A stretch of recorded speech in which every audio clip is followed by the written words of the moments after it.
Welcome. Today, we're exploring a new update on Telegram web that allows you to easily view all the media shared in your groups. If you're part of an active group chat and want to keep track of photos, videos, and other shared media, this feature is a must-know. Let's jump right in. First, open your web browser and navigate to web.telegram.org.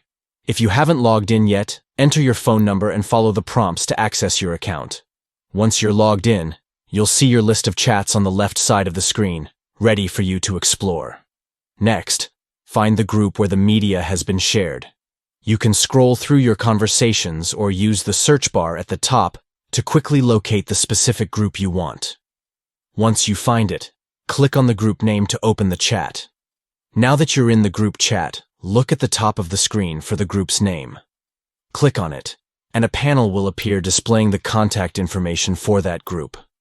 This panel gives you access to various options related to the group, including media, links, and more.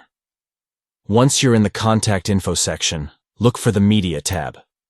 Click on it, and you'll be presented with all the media files that have been shared in the group, neatly organized for your convenience. You can scroll through to find images, videos, and other types of media that have been posted. If you want to download or view a specific media file, simply click on it. This will either open the file in a new tab or prompt you to save it directly to your computer. It's a quick and easy way to revisit all the fantastic content shared by your group members. In summary, viewing shared media in your Telegram groups is now simpler than ever.